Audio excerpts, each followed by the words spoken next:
ઝાકળ ને માં જોયું રે વાદળ હોશ મને ઉડવાની આગળ શબ્દોના ભરી રે કાગળ ઓરે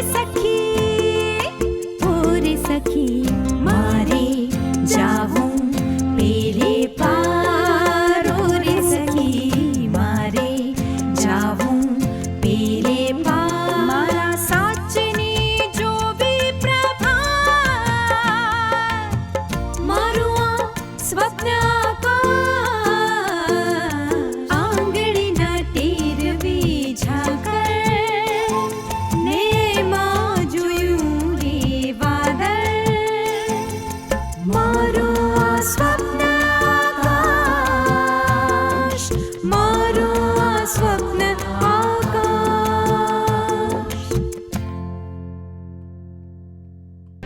ગેટ આઉટ. આ પાર્ટી મેં આપી છે. પ્લીઝ મારી અને મારી ફ્રેન્ડને ડિસ્ટર્બ ના કરો અને તમે તમારા રૂમમાં જાઓ. યોગિની, તારો મોટો ભાઈ છું. તો મારી બધી જ ફ્રેન્ડના મોટા ભાઈ થઈને રહો. આંટી, યોગિનીને એવું માનવું છે કે કાર્તિકભાઈએ મારી પર નજર બગાડી અને તેણે કાર્તિકભાઈને તમાચો માર્યો. પણ યોગિનીની વાત ખોટી નથી અંકલ. જે ઘરમાં છોકરીનું માન સન્માન નથી, એ બહાર જઈને આ જ વર્તન કરવાના છે.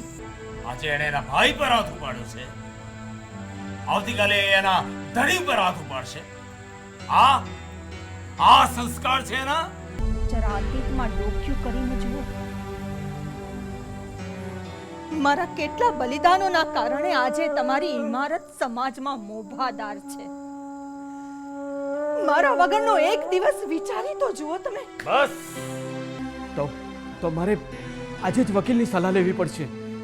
પણ પપ્પા, થયું છે શું?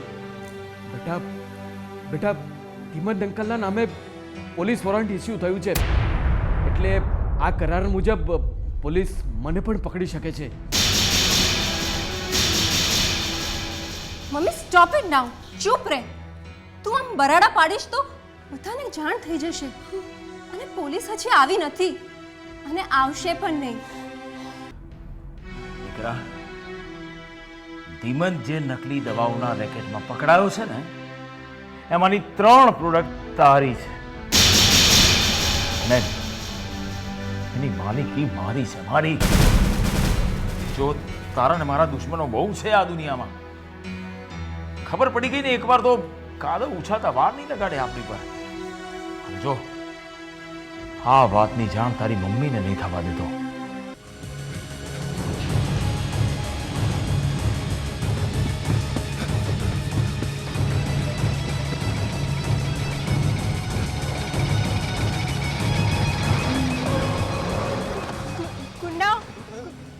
ગુંડાઓ મારી પાછળ પડ્યા છે, પણ હું તમારી મદદ લેવા નથી આવી. અરે પણ હું પણ અહીંયા તમને મદદ કરવા નથી ઊભો. હા, ચલો એ નીકળો. આ દુર્ગા ને ઇતર દુર્ગા ભાઈની બોલાવશે. એક જ ફોન કરશે ને તમારા બાપ હાજર થઈ જશે અહીંયા, અને એવા તો ડફણા મારશે કે બાઇકને કિક મારો પગ સલામત નહીં રહે. ચલો નીકળો. હાલો, પોલીસ સ્ટેશન? હા સર, 4-5 લફંગાઓ મને રસ્તામાં હેરાન કરે છે. હા સર, બાઇક પર છે. Area sir. આમ આટલું બધું શું કામ હસો છો? અને જે માણસો આટલું હસે ને એ પાગલ થઈ જાય છે. અરે પણ ઘટના જેવી થઈ. મને થાય કે છોકરાઓને છંછેડતા જ કેમ હશે, આટલી બીક લાગતી હોય તો. એક જ ફોન કરે ને ગાયબ. મજા પડી ગઈ. પણ તમે જતા હતા ક્યાં? તમે અહીંયા કેમ ઊભા છો? હા, કોઈ બસ સ્ટેન્ડ નથી કે નથી એવી કોઈ સ્થળ? એમાં થયું એમ કે હું મારી ગર્લફ્રેન્ડને મળવા અહીંયા આવ્યો હતો, અને એણે મને અહીંયા ઊભા રહેવાનું કહ્યું હતું. અને અમે છે ને અમારી ગર્લફ્રેન્ડ કહે ને ત્યાં ચૂપચાપ ઊભા રહી જઈએ. સારું, એ રીતે તમે મારી હેલ્પ તો કરી. હા, પણ હવે તમે જશો ક્યાં? સરકારી મેડિકલ કોલેજ. ઓહ વાવ, તમે મેડિકલ સ્ટુડન્ટ છો. તો ક્યારેક અમે માદા પડીએ તો અમારી મદદ કરજો ફ્રીમાં. પણ માદા જ શું કામ પડો? તંદુરસ્ત રહો. તમને એક સવાલ પૂછું? ખોટું ના લગાડતા પ્લીઝ. હવે પૂછી નાખો. ખોટું ના લગાડવાની તમે શરત મૂકી દીધી છે તો. આ તમારી મેડિકલ લાઈનમાં પ્રેમ રોગની કોઈ દવા ખરી? દવા છે ને, જો પ્રેમી છોકરો હોય તો એને 21 દિવસ સુધી ભૂખ્યા રાખવાનું, અને પ્રેમી છોકરી હોય તો એને 21 દિવસ સુધી જમાડ કરવાની. એક્ઝેક્ટલી. ચલો, તમે હસ્યા છો તે વાત પર મારી ગર્લફ્રેન્ડ આવે ત્યાં સુધી એક કપ કોફી થઈ જાય. ઓકે. ચાલો. મમ મારે તને એક વાત પૂછવી છે. બોલ બેટા. તે યોગિનીને કહ્યું શું? એ જ કે નકલી દવાઓ હું બનાવું છું. કાર્તિક, ભૂલ હંમેશા ભૂલ હોય છે અને ગુનો કદી ભૂલથી નથી થતો. આ યોગિની અને એની ફ્રેન્ડ ઉમા સાબિત શું કરવા માંગે છે મમ? એ લોકો એમની સત્યતાથી જીવવા માંગે છે. એટલે કોર્ટમાં ગુનેગાર બનાવી મને રજૂ કરવા માંગે છે, એમ જ ને? તો પછી છોડી દે ને બધું. અરે ઘરમાં શી વાતની કમી છે તને? અને ધંધામાં તો સમય લાગે. ટૂંકા રસ્તે ચાલીને ટૂંકી શોહરત મેળવવા કરતા ઈમાનદારીથી ધંધો કર. પ્રગતિનો પંથ હંમેશા લાંબો હોય છે અને એને પરસેવે ધોવો પડે છે, એ પણ આપણા પોતાના. અને તારે તો મહેનત જ નથી કરવી.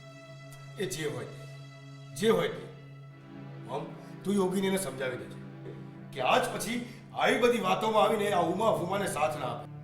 શી ખબર કેવા સિદ્ધાંતો બનાવ્યા છે જીવનમાં. બસ કદી કોઈનું સાંભળવાનું નહીં, સમજવાનું નહીં. છેલ્લી વોર્નિંગ છે, છેલ્લી વોર્નિંગ છે. મારે મારી બહેનને દુશ્મન નથી બનાવવી મારે મારી બહેનને દુશ્મન.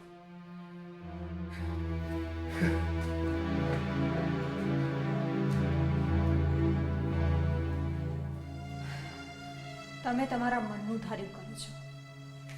યોગિનીને પણ એની રીતે જીવવાનો હક છે. હું એને સમજાવીશ કે આ વાતનો અહીંયા જ અંત લાવી દે, પણ એ છે તો ખોટું જ ને. મારે વિશ્વાસને સમજાવવો પડશે, તો જ આ વાતનો અંત આવશે.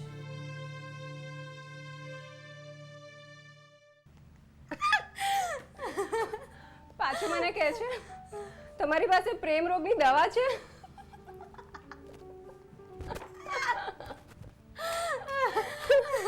એક તમાચો મારો હતો અને કહેવું હતું કે પ્રેમિકાનો હાથનો મેથી પાક સવાર સાંજ 2 ટાઈમ આગ બંધ કરી લેવો. ના, એ મેથી પાકને લાયક નહોતો. ઓહો, એટલે તમે બંને જણાએ કોફી પીધી. હા, પછી શું? એને પૈસા આપવાની. એક મિનિટ, એને પાકીટ કાઢ્યું હશે અને કહ્યું હશે આજનું બિલ તો હું જ ચૂકવીશ, એમ જ ને? ના, એણે કીધું કે અહીંયા ખાતું ચાલે છે, પૈસા આપવાની બિલકુલ જરૂર નથી. હવે આપણે રીડિંગ કરીશું. ખૂબ વાતો થઈ. તે તો છોકરાઓનું નામ પણ ના પૂછ્યું. કોણ જાણે કોણ હશે. ચાલ હવે આપણે વાંચવાનું શરૂ કરીએ. ચાલો.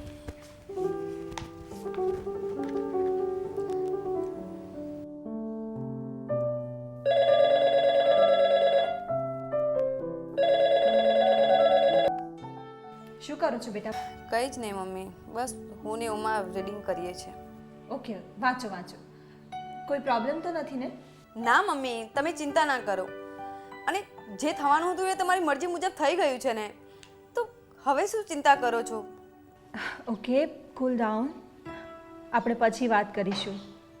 Okay, bye. Okay, by.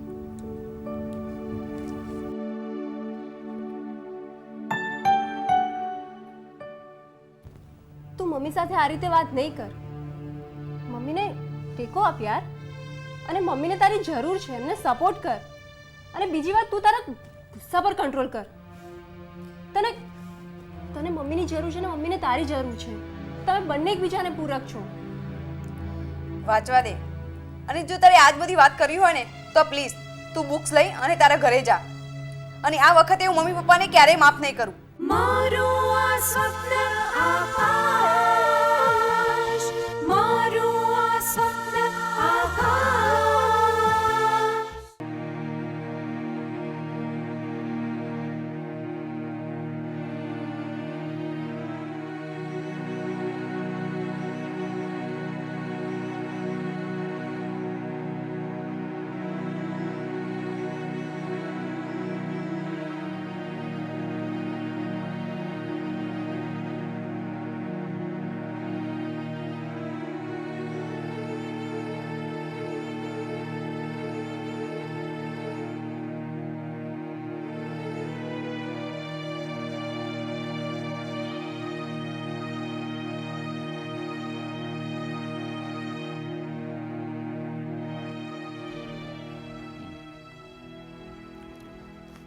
આજથી તું મારો પાર્ટનર નથી. હું તારી સાથે થયેલા તમામ કોન્ટ્રાક્ટથી મુક્ત છું. આજ પછી થયેલા તમામ સોદાઓની જવાબદારી માત્ર ને માત્ર ધીમંત તારી રહેશે, મારી નહીં. ઓકે, તારી મરજી મુજબના દરેક કાગળિયા ઉપર મેં સહી કરી આપી, જેથી કરીને તારી ને મારી મિત્રતામાં કોઈ આર્થિક કારણ જવાબદાર ના બને. ધીમનભાઈ, તમે આ બહુ સારું કર્યું. આજના યુગમાં ભાઈ ભાઈ પણ રૂપિયા માટે એકબીજાને મારતા હોય છે, પણ આજે તમારા ને તમારા ભાઈબંધના સંબંધો સારા રહેશે. આ બહુ જ સારું કર્યું. આ કાગળિયા કરવાની સલાહ કોણે આપી? આ સલાહ નથી, મારો જ મત છે. મેં પરિવાર સાથે બેસીને આ નિર્ણય લીધો છે. હું મહેનત કરીને મારી રીતે હું મારો ફર્નિચરનો જૂનો ધંધો શરૂ કરીશ, એવું મેં નક્કી કર્યું છે. ભલે યોગેશ્વર,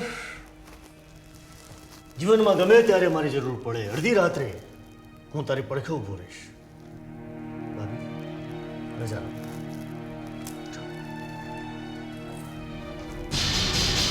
મેં તમને ના પાડી હતી ને, મારા પપ્પા સાથે તમામ ધંધાકીય વ્યવહાર બંધ કરી દેજો. શું કામ તમે પાછા મારા ઘરે આવ્યા છો? તમારા કારણે મારા પપ્પાએ પોલીસ સ્ટેશન જોયું છે, અને આટલું થયું તે છતાં તમે નફ્ફટ થઈને. દીકરા, આજથી અમે ભાગીદારીમાંથી છૂટા થયા છીએ. જો આ ફાઇલ. ચાર ધામની યાત્રા કરવાથી જેટલું પુણ્ય ના કમાવાય એટલું પુણ્ય તારા પપ્પાએ કમાઈ લીધું બેટા. કારણ કે એમની પાસે તારા જેવી દીકરી છે ને, જે પડછાયો બનીને પપ્પાને સાચો માર્ગ બતાવ્યા કરે છે. તું ખોટું ન લગાડતો ધીમંત. નહીં નહીં નહીં યોગેશ્વર, હું તો ખૂબ ખુશ છું કે તારી દીકરી તારું ભલું જ ઈચ્છે છે. અને દીકરી, અમારી ભૂલ થઈ હતી જે અમને સમજાઈ ગઈ છે, અને હવે એનું પુનરાવર્તન નહીં થાય. પણ આ ધંધો છોડવાથી તારા પપ્પાને થતા પ્રોબ્લેમ્સમાં તો એમને જરૂર સાથ આપજે બેટા. ચલો ત્યારે, તમારા પરિવારનો હું ગુનેગાર છું. થઈ શકે તો મને માફ કરજો.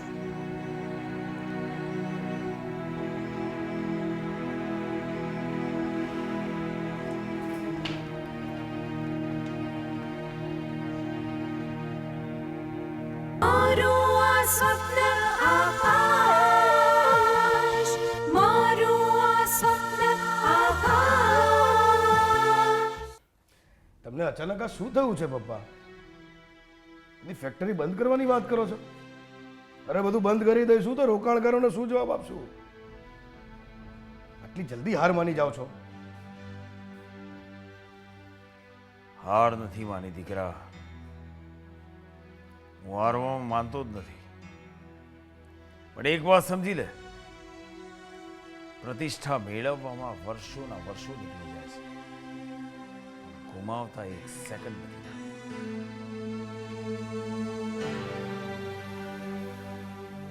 રહી વાત તારા ધંધા સંભાળવાની, જો તું ધંધો સંભાળવા માંગતો હોય તો ચોક્કસ સંભાળ.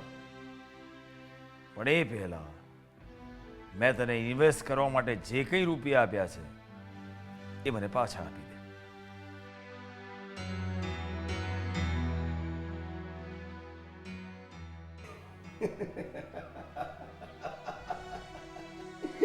પપ્પા, મૂડી પાછી આપવામાં હું ક્યાં માંગુ છું? મારો તમારી સાથે 10 વર્ષનો કરાર થયેલો છે. એ કરાર પૂરો થશે એટલે નફા સહિત તમને તમારો ભાગ મળી જશે. તો એ પહેલા ધીમંતને રસ્તામાંથી દૂર કરવો પડશે. એ પણ થશે પપ્પા, એ પણ થશે. પણ અત્યારે તો મમ્મીનું કંઈક કરવું પડશે. મમ્મી વારે ઘડી આપણને ધમકાવ્યા કરે છે, પુનઃ શિફ્ટ થઈ જાઓ, પુનઃ શિફ્ટ થઈ જાઓ, પુનઃ શિફ્ટ થઈ જાઓ. બેટા, તારી મમ્મીને એક બીમારી છે, ધોળે દિવસે સપના જોવાની બીમારી. એને પૂના એટલા માટે ગમે છે કારણ કે એ ત્યાં ભણી છે, ઉછરી છે. અરે એ તો એમ કહેતી હતી કે આ બધું વેચી સાટીને આપણે બધા પૂના રહેવા ચાલ્યા જઈએ.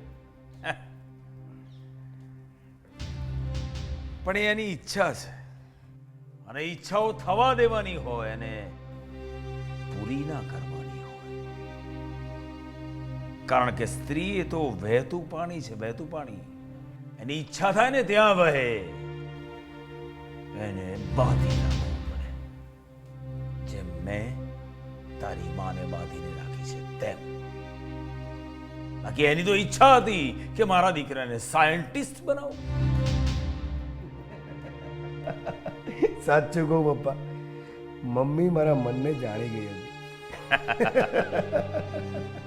અને મારી ઈચ્છા હતી કે તું ફાર્મસી કરે, તારી પોતાની એક ડ્રગ ફેક્ટરી હોય, એનો તું માલિક હોય. અને જો આજે તું ડ્રગ ફેક્ટરીનો માલિક છે, સર્વે સર્વા છે તું. જો બેટા, ધંધો શીખવાડવા માટે ક્યારેક હું તને લડ્યો હોઈશ, તારું અપમાન કર્યું હશે, તને નિગ્લેક્ટ કર્યો હશે, પણ believe me, I love you. તું લોહી છે મારું, તું મારું લોહી છે.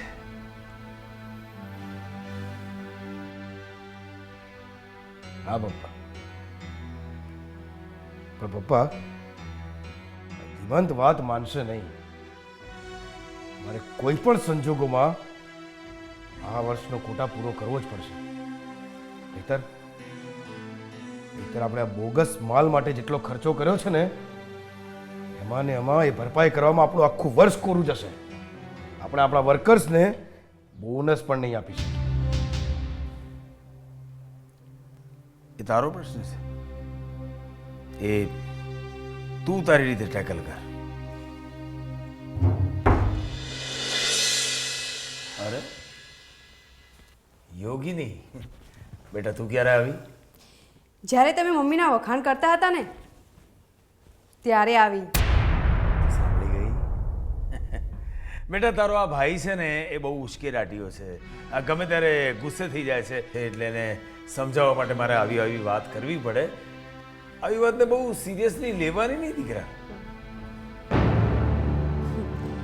પુરુષ પ્રધાન મેન્ટાલિટી.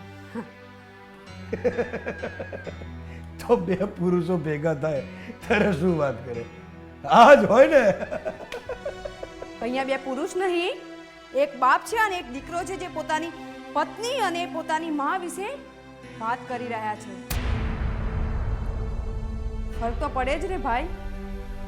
તમે સ્ત્રીનું મન જીતવા માટે ગમે તેટલા જૂઠ બોલતા હશો, પણ એટલું યાદ રાખજો, સ્ત્રી ક્યારે પુરુષનું મન જીતવા માટે જૂઠું નથી બોલતી, ક્યારેય નહીં.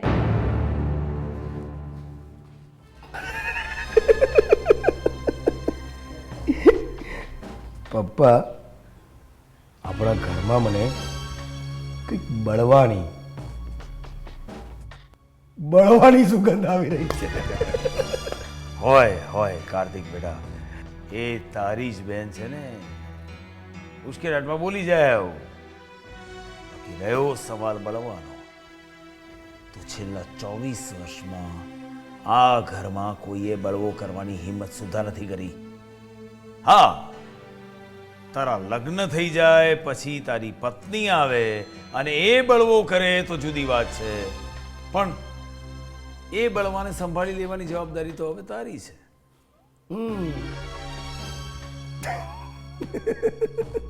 સાચી વાત છે.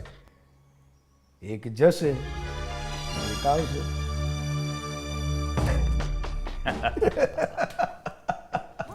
મને ઉડવાની આગળ શબ્દોના ભરી રે કાગળ.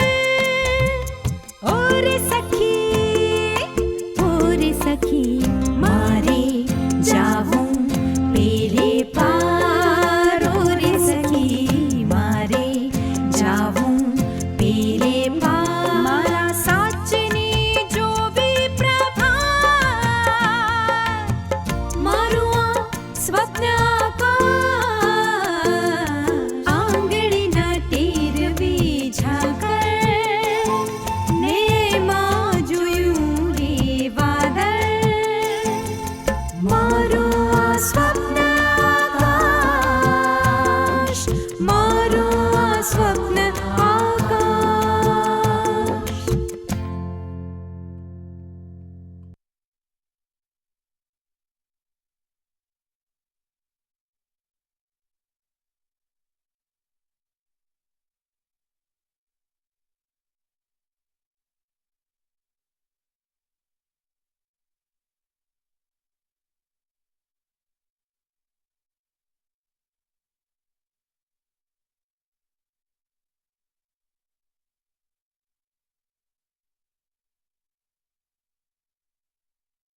બસ તો તમને સમજ પડી ગઈ એમ ને કે મેં ફોન શેના માટે કર્યો છે?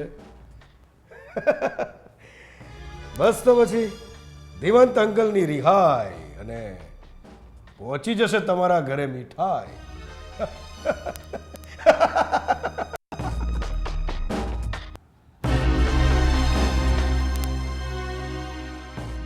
હોશ મને ઉડવાની આગળ, શબ્દોના ભરી રે કાગળ. ઓરે સખી